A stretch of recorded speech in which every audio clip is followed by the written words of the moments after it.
ഒരു മനുഷ്യന്റെ ജീവിതത്തിൽ അറിവുണ്ടാകുന്നതിനോടൊപ്പം തന്നെ അദബും ഉണ്ടാവുക എന്നാണ് ഇസ്ലാമിന്റെ കാഴ്ചപ്പാട്.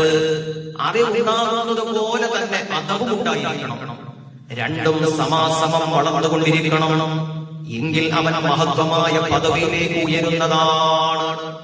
അഹബ്ബു ഇബാദില്ലാഹ്, അല്ലാഹു സുബ്ഹാനഹു വ തആല ഏറ്റവും കൂടുതൽ ഇഷ്ടപ്പെടുന്നത് അഹ്സനുഹും ഖുലുഖാ, ഏറ്റവും നല്ല സ്വഭാവ ഗുണത്തിൽ വളരുന്നവരെയാണ്. നല്ല പെരുമാറ്റത്തിൽ ജീവിക്കുന്നവര് അല്ലാഹുവിന് വലിയ ഇഷ്ടമാണെന്ന് സയ്യിദുനാ മുഹമ്മദ് റസൂലുള്ളാഹ്. ഇനി അറിവുണ്ടാകുന്നില്ല, അറിവില്ല, അവൻ സാധുവാണ്, എങ്കിലും അവന്റെ ജീവിതത്തിൽ നല്ല സ്വഭാവ ഗുണങ്ങളും നല്ല പെരുമാറ്റങ്ങളും നല്ല ചിട്ടകളും ഉണ്ടാവുക എന്നത് മഹത്വമുള്ള കാര്യമാണ്. നാളെ അല്ലാഹുവിന്റെ കോടതിയിൽ നമസ്കാരവും നോമ്പും ഹജ്ജും ഉംറയും സർവമാന അമലുകളും നന്മകളും അല്ലാഹു തുലനം ചെയ്യുമ്പോ മീസാൻ എന്ന ത്രാസിൽ നന്മ തൂക്കം ചെയ്യുന്ന ഭാഗത്ത് ഏറ്റവും കൂടുതൽ ഭാരമുള്ളതായി കാണപ്പെടുന്നത് ഏത് കാര്യമെന്നറിയോ? ഹബീബായ നബി സ്വല്ലല്ലാഹു അലൈഹി വസല്ലമ തങ്ങൾ പറഞ്ഞു, അസ്ഫലു ശൈഇൻ ഫിൽ മീസാനി അൽ ഖുലുഖുൽ ഹസനൂ. നാളെ അല്ലാഹുവിന്റെ കോടതിയിൽ മീസാൻ എന്ന ത്രാസിൽ ഏറ്റവും ഭാരമുള്ള വസ്തു നല്ല സ്വഭാവ ഗുണങ്ങളാണെന്ന് സയ്യിദുനാ മുഹമ്മദ് റസൂലുള്ളാഹ്. ഒരുപാട് അറിവൊന്നുമില്ല, പക്ഷെ അവന്റെ സംസാരം, അവന്റെ പെരുമാറ്റം, അവന്റെ രീതികൾ, അവന്റെ ചിട്ടകളൊക്കെ നല്ലതാണെങ്കിൽ അതാണ് ഏറ്റവും വലിയ ഭാഗ്യം. എന്റെ പ്രിയപ്പെട്ട സഹോദരങ്ങളെ, അദബ് എന്ന് പറയുന്നത് 3 വിഭാഗങ്ങളിലായി കാണാം. അദബ് 3 വിഭാഗങ്ങളിൽ കാണാം. ഒന്ന്, അല്ലാഹുവിനോട് നമ്മൾ കാണിക്കുന്ന അദബ്. 2, അല്ലാഹുവിന്റെ റസൂലിനോട് സ്വല്ലല്ലാഹു അലൈഹി വസല്ലം, അല്ലാഹുവിന്റെ പ്രവാചകനോട് കാണിക്കുന്ന അദബ്. ഇത് 2 പ്രധാനപ്പെട്ടതാണ്. ഇത് രണ്ടിലും ഏറ്റവും മുഖ്യമായ അദബ് എന്ന് പറയുന്നത് അനുസരണയാണ്. അല്ലാഹുവിനോടും അല്ലാഹുവിന്റെ റസൂലിനോടും നമുക്ക് അദബുണ്ട്, നമുക്ക് ചില മര്യാദകളുണ്ട്. അത് നശിച്ചു പോയാൽ അവന്റെ എല്ലാം നശിച്ചു. സൃഷ്ടാവിനോടുള്ള അദബ് നശിച്ചു പോയാൽ എല്ലാം നശിച്ചു.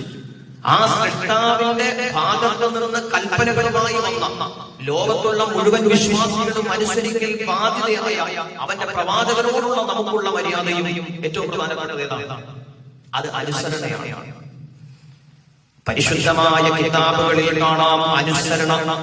അനുസരണ എന്ന് പറയുന്നത് അത് അദബുകളിൽ ഏറ്റവും തലയാണ്. മര്യാദകളുടെ തലസ്ഥാനമാണ് അനുസരണം. അത് കഴിഞ്ഞിട്ടേ വേറെ ഉള്ളൂ. അനുസരണ നശിച്ചു പോയാൽ തല നശിച്ചു, അവന്റെ എല്ലാം നശിച്ചു പോയി. പരിശുദ്ധമായ ഖുർആനിൽ ഒരു വലിയ സംഭവം അല്ലാഹു വിശദീകരിക്കുന്നത് കാണാമല്ലോ. മഹാനായ സയ്യിദുനാ ആദം നബി അലൈഹിസ്സലാത്തു വസ്സലാമിനെ അല്ലാഹു സൃഷ്ടിച്ചുവല്ലോ. എന്നിട്ട് ആദം നബി അലൈഹിസ്സലാത്തു വസ്സലാമിന് അല്ലാഹു ജീവൻ നൽകിയല്ലോ.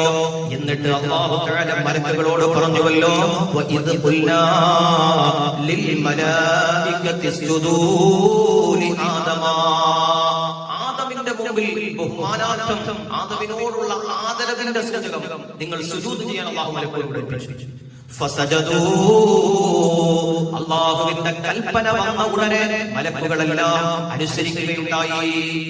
അല്ലാഹു അല്ലേ പറഞ്ഞത്, പിന്നെ അവിടെ ചിന്തിക്കണം, വേറെ എന്തെങ്കിലും മറുപടിയുടെ ആവശ്യമുണ്ടോ? അതാണ് ഏറ്റവും വലിയ അദബ് എന്ന് പറയുന്നത്.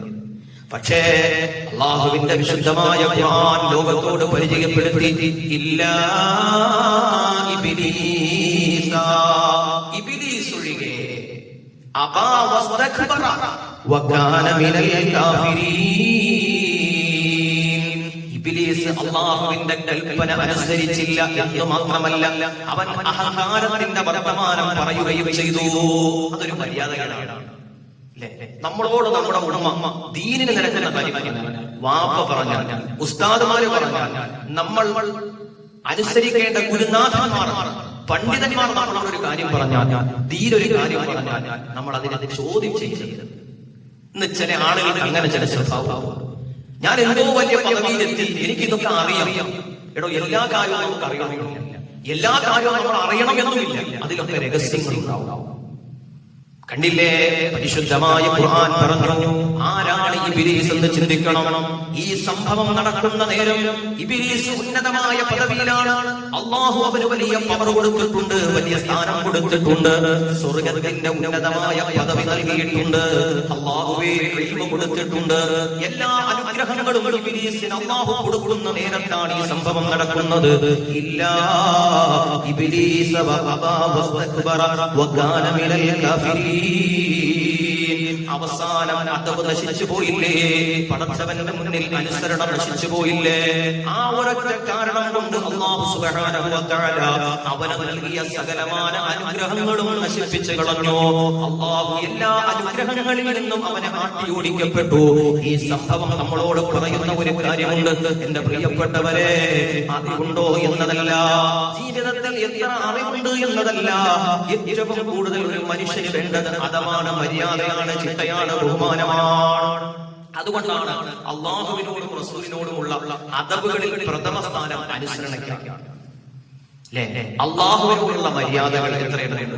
അള്ളാഹുവിനോടുള്ള മര്യാദകൾ ഈ ലോകത്ത് നമുക്ക് ഏറ്റവും കൂടുതൽ അളവുള്ളത് നമ്മൾ നമ്മുടെ ചിട്ടകൾ പാലിക്കേണ്ടത് റബ്ബിനോടാണ്. മഹാന്മാരായ പണ്ഡിതന്മാർ പറയുന്നു, അള്ളാഹുവിന്റെ മുമ്പിൽ നമുക്ക് 6 മര്യാദകളുണ്ട്. എത്ര മര്യാദ? 6 മര്യാദകളുണ്ട്. ഒന്നാമത്തത് പരിശുദ്ധമായ കിതാബുകളിൽ കാണാം. അള്ളാഹുവിനോട് നമ്മൾ കാണിക്കുന്ന അദബുകളിൽ, മര്യാദകളിൽ പ്രഥമ സ്ഥാനം അനുസരണയാണ്. അല്ലാഹു തആല നമ്മളോട് കൽപ്പിച്ച കാര്യങ്ങൾ അനുസരിക്കുക, അള്ളാഹു നിരോധിച്ച കാര്യങ്ങൾ ചെയ്യാതിരിക്കുക, അത് അനുസരണയല്ലേ? ഇത് രണ്ടും അനുസരണയാണ്. കൽപ്പിച്ചതിനെ ചെയ്യുകയും നിരോധിച്ചതിനെ ചോദ്യം ചെയ്യാതെ തന്നെ അതിനെതിരെ വർദ്ധിച്ചു. ഇന്നത്തെ സമൂഹത്തിന്റെ അവസ്ഥ എന്താ? ഇന്ന് ഖുർആൻ പറഞ്ഞാലും അല്ലാഹു പറഞ്ഞാലും അതിനെ ഇന്നത്തെ സാഹചര്യത്തിൽ ചോദ്യം ചെയ്യുന്ന, അല്ലെങ്കിൽ ഒരു മര്യാദഘട്ട ജീവിതത്തിന്റെ ഭാഗവാക്കാവുന്ന ചില ആളുകൾ പാടിമറിക്കും. സൃഷ്ടാവിനെ അനുസരിക്കണം. രണ്ടാമത്തെ മര്യാദ അല്ലാഹുവിനോട് എല്ലാ കാര്യങ്ങളെയും പരമേൽപ്പിക്കുക.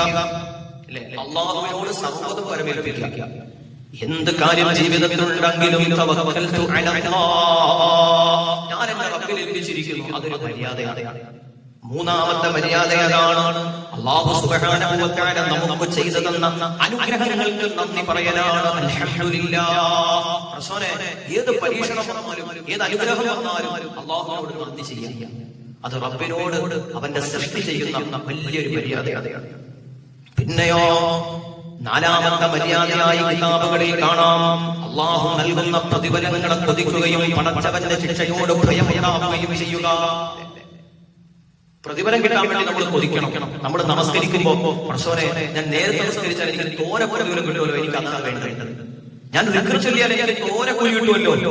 ഞാൻ ഈ സമയത്ത് ഖുർആൻ ഓതിയാൽ, ഞാൻ ഈ സമയത്ത് ദിക്ർ ചൊല്ലിയാൽ, ഞാൻ സുന്നത്ത് നമസ്കരിച്ചാൽ, ഞാൻ ഫർദ് നമസ്കരിച്ചാൽ, അതേ ജീവിതത്തിൽ പ്രതിഫലങ്ങളെ വാരി കൂട്ടുന്നതിൽ കൊതിയുണ്ടാവുകയും ജീവിതത്തിൽ വീഴ്ചകൾ സംഭവിച്ചു പോയാൽ അള്ളാഹുവിന്റെ ഭാഗത്തു നിന്നുണ്ടാകുന്ന ശിക്ഷകളെ സംബന്ധിച്ച് ഒരു വിശ്വാസിക്ക് ഭയമുണ്ടാകലും അതവിൽപ്പെട്ടതാണ്, മര്യാദയിൽപ്പെട്ടതാണെന്ന് കിതാബിൽ കാണാം. അല്ലാഹു തൗഫീഖ് നൽകട്ടെ. അതുപോലെ തന്നെ അഞ്ചാമത്തെ മര്യാദയായി പറയപ്പെടുന്നു, അല്ലാഹു സുബ്ഹാനഹു വ തആല ഒരു മനുഷ്യനെ പല രൂപത്തിലും അല്ലാഹു പരീക്ഷിക്കുന്നതാണ്. അല്ലാഹുവിന്റെ വിധി അത് റബ്ബിന്റെ തീരുമാനമാണ്. ഖുർആൻ അങ്ങനെയല്ലേ പറഞ്ഞത്, വലനബുലുവന്നകും ബിശൈഇൻ മിനൽ ഖൗഫി വൽ ജൂഇ. പല തരത്തിലുള്ള പരീക്ഷണങ്ങൾ ഉണ്ടാവും. സാമ്പത്തികമായ പരാജയങ്ങൾ ഉണ്ടാവാം, സാമ്പത്തികമായ ഉന്നമനങ്ങൾ ഉണ്ടാവാം, രോഗമുണ്ടാവാം, കടമുണ്ടാവാം, തകർച്ചയുണ്ടാവാം, പ്രതിസന്ധികളുണ്ടാവാം, പ്രശ്നങ്ങളുണ്ടാവാം. എന്തു തന്നെയാണെങ്കിലും അതെല്ലാം അല്ലാഹുവിന്റെ വിധിയാണ് എന്നതോടൊപ്പം ആ വിധിയിൽ ക്ഷമിക്കുക, ആ വിധിയിൽ ക്ഷമിക്കുക, സഹനത്തോടെ ജീവിക്കുക, ക്ഷമയോടെ ജീവിക്കുക. അത് അല്ലാഹുവിനോട് നമുക്ക് ചെയ്യാനുള്ള ഒരു വലിയ കടമയാണ്.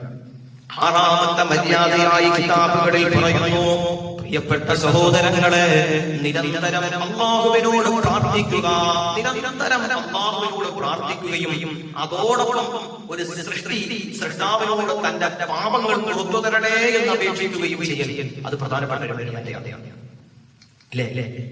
നിരന്തരം അല്ലാഹുവിനോട് ദുആ ചെയ്യുക, അതോടൊപ്പം പ്രാർത്ഥനയോടൊപ്പം തന്റെ പാപങ്ങൾ പുറത്തു തരണേ എന്ന് ഒരു സൃഷ്ടി തന്റെ സൃഷ്ടാവിനോട് ചോദിക്കുകയും ചെയ്യുക. ഈ 6 കാര്യങ്ങൾ അള്ളാഹുവിനോടുള്ള മര്യാദയായി പരിശുദ്ധമായ കിതാബുകളിൽ കാണാം. പടച്ചവനെ, നീ ഞങ്ങൾക്ക് വീഴ്ച തരല്ലേ അല്ലാ. എന്റെ പ്രിയപ്പെട്ട സഹോദരങ്ങളെ, മുഅ്മിനീങ്ങളെ, അള്ളാഹുവിനോടുള്ള അദബ് കഴിഞ്ഞാൽ പിന്നെ നമുക്ക് ഏറ്റവും കൂടുതൽ ബാധ്യതയുള്ളത് ലോകത്തിന്റെ രാജകുമാരൻ അഷ്റഫുൽ ഖൽഖ് മുഹമ്മദ് മുസ്തഫ സ്വല്ലല്ലാഹു അലൈഹി വസല്ലമ തങ്ങളോട് നമുക്ക് ചില മര്യാദകൾ പാലിക്കാനുണ്ട്.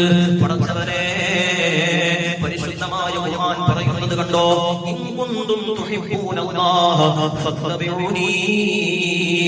ആരെങ്കിലും അല്ലാഹുവിന്റെ സ്നേഹം ആഗ്രഹിക്കുന്നുവെങ്കിലോ പടച്ചവന്റെ പൊരുത്തം ഇഷ്ടപ്പെടുന്നുവെങ്കിലോ നിങ്ങൾ ചെയ്യേണ്ട ആദ്യത്തെ കാര്യം എന്തെന്നറിയോ? ഫത്തബിഊനി. നിങ്ങൾ ഹബീബായ നബി സല്ലല്ലാഹു അലൈഹി വസല്ലമ തങ്ങളെ പിൻപറ്റലാണ്, നബി തങ്ങളെ സ്നേഹിക്കലാണ്, നബി തങ്ങളെ അനുസരിക്കലും അനുധാവനം ചെയ്യലുമാണ്. ചരിത്രത്തിൽ ഒരുപാട് സംഭവങ്ങളാണ് എന്റെ പ്രിയപ്പെട്ടവരെ. നബി സല്ലല്ലാഹു അലൈഹി വസല്ലമ തങ്ങൾക്ക് നമ്മൾ പൂർണ്ണമായും വഴിപ്പെടുന്നു എന്നത് തന്നെ അല്ലാഹു ഇഷ്ടപ്പെട്ട കാര്യമാണ്. പുന്നാര നബി തങ്ങൾക്ക് ഏതെങ്കിലും തരത്തിൽ നമ്മൾ വിഷമം ഉണ്ടാക്കിയാൽ അത് അല്ലാഹുവിന്റെ കോപത്തിന് കാരണമാണ്. അവൻ നശിച്ചതല്ലേ. അതുകൊണ്ട് ഹബീബായ നബി സല്ലല്ലാഹു അലൈഹി വസല്ലമ തങ്ങളെ കുറിച്ച് പരിശുദ്ധമായ ഖുർആനിൽ പല ഭാഗങ്ങളിലും അല്ലാഹു സുബ്ഹാനഹു വ തആല താക്കീത് ചെയ്യുന്നത് കാണാം. യാ അയ്യുഹല്ലദീന ആമനൂ ലാ തർഫഉ അസ്വാതകും ഫൗക സൗതിൻ നബി വലാ തജ്ഹറൂ ലഹു ബിൽ ഖൗലി കജഹരി ബഅദികും ലിബഅദി അൻ തഹബത അഅമാലുകും വ അൻതും ലാ തഷ്കുറൂൻ.